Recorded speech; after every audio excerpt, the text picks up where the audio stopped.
Hi, Alan here from Push Shove. I'm excited to present to you my 1992 Landcruiser 80.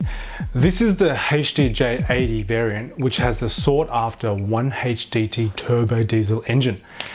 It is a 4.2 inline 6 which produces 160 horsepower at about 3600 RPM.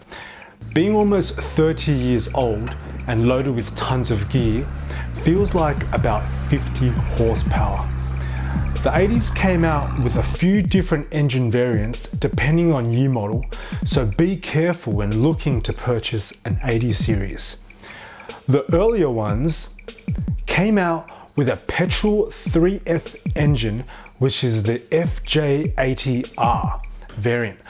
Also, the diesel 1HZ, which is the HZJ80R.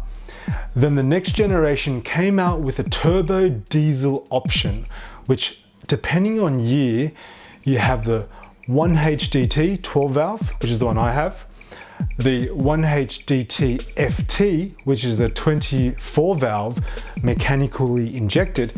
The 1HDT is matted to a 5-speed H151 gearbox, which is used in all the turbo diesel engines for the 80 series and even the later V8 engines in the 70 series Landcruisers.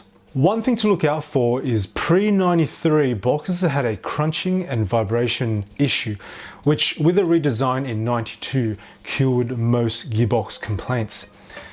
These rigs came coil sprung, full-time four-wheel drive and disc brakes all around. You may be forgiven for thinking the 80 series came stock standard looking like the one in these pictures and videos, as there are so many getting around with pretty much all the fruit thrown at them. Which is also a great thing about the popularity with the 80 series. These older rigs have had many years to be driven and upgraded to suit the owner's needs, whether it be camping, wheeling on hard tracks, just being a work utility.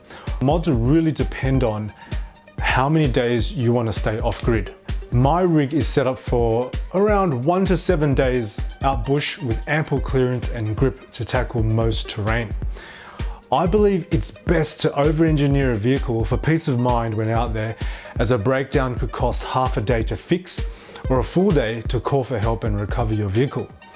Now, my mods include 35-inch Cooper STT Pros on steel rims, 4-inch Dobinson's lift kit, which includes adjustable panhards front and rear, extended sway bar links, radius arm corrected bushes, Dobinson's coils and shocks all around, a turbo back exhaust and aeroflow filter to get the old girl breathing a little bit better. Bar work includes ARB front bar and roof rack, a Kmart rear bar with tire carrier. Lights have been upgraded all around with LED eBay specials. And when it gets really dark, we have two 9-inch King's spotties and a basket mounted light bar for a bit of spread to get us there safely. We also have twin floods on the back to assist when reversing on the tracks or at camp, which really helps light up the reverse camera. Sometimes the rear floods come in handy when setting up camp after dark.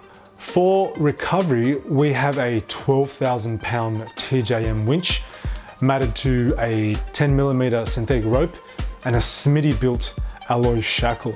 Also, these days I never leave home without a shovel and chainsaw. The amount of times we have needed to clear a track or build a fire in wetter conditions would have been the difference between a memorable trip and a forgettable trip. For comms, we're running GME fiberglass antenna and a 40 channel radio. 12-volt systems include two 110 AGMs up front and 170 AGM built into the custom drawers, all managed by the CTEC SE, which is a battery management system which is compatible for both lead and lithium. All topped up with a 160 watt King's fixed panel that lives above the basket, which admittedly takes a beating with all the gear loaded on top and with myself and the kids occasionally stepping on top of the panel. And occasionally meaning every time we load our gear onto the basket. Now, if there's a better way, please comment below, but the solar panel still works. To round off the mods, we're running twin ARB lockers along with ARB compressor and tank.